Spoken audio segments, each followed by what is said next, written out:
benvidos a un novo podcast do CEIP Plurilingüe San Clemente de Cesar.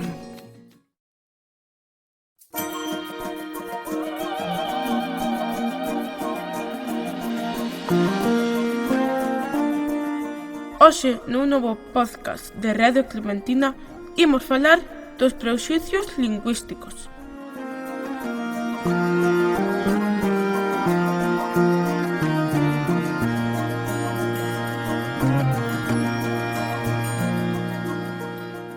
Ola, Manuel. Ola, Cristian. Sabes o que significa a palabra prexuizo? Non, por que o preguntas? Porque outro día escoitei a un neno decir que o galego non lle gustaba, que prefería escoitar a nosa charla sobre os romanos en castelán. En serio? Eu acabo de mirar no móvil a definición. Léovola. Sí, por favor. Prexuizo. Ter unha idea ou opinión formada sobre un tema sen coñecelo ben.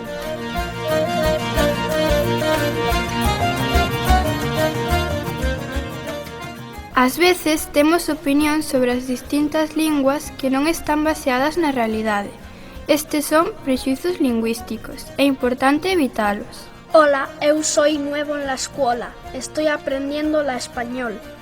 La gente que habla otras lenguas es distinta, no es como nosotros. Nuestra lengua es mucho mejor y con lo fácil que es, habla fatal, no será moi listo. Ningunha lingua é mellor que outra, Pedro. Ademais, ten que ser listo para falar dous idiomas en tan pouco tempo. Ti só falas un.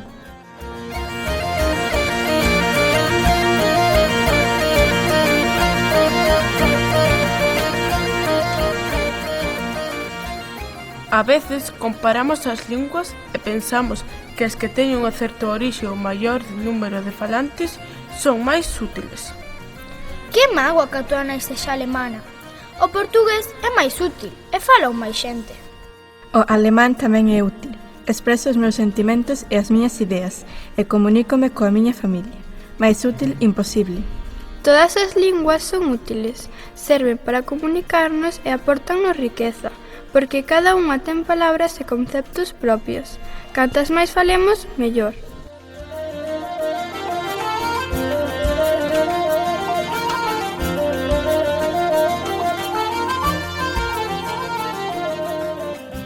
As linguas teñen variantes dialectais.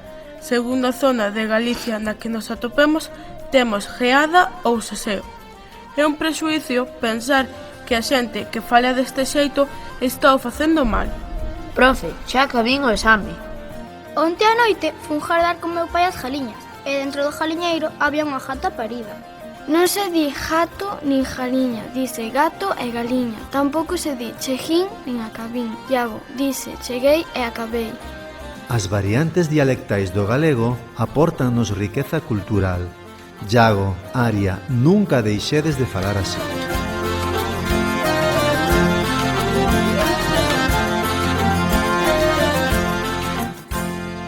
Que difícil é aprender inglés. O galego é máis doado. O galego é máis doado para vós, que sodes de Galicia. Para os ingleses, é máis doado aprender inglés. Algunhas linguas, como o quechua, úsanse principalmente de xeito oral e non se escriben. A lingua pode ser oral e escrita. Ambas teñen normas gramaticais e literatura, contos, fábulas, poemas. As linguas que non teñen escritura son inferiores. Como van a saber usalas ben? Ademais, non teñen literatura. Como non escriben... Lembra, todas as linguas son útiles, serven para comunicarnos. As linguas teñen variantes e son iguais de válidas que a lingua estándar.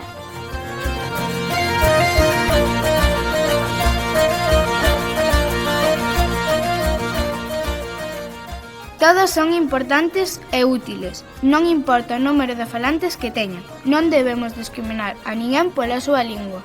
Todas son doadas para as persoas que as coñecen. Hai lingua oral e escrita. As dúas teñen normas e literatura e son igual de válidas.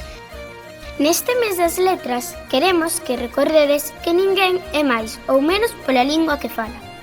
As linguas dannos riqueza cultural. Saber falar varios idiomas fainos máis cultos e axúdanos a poder comunicarnos con grupos máis amplos de persoas.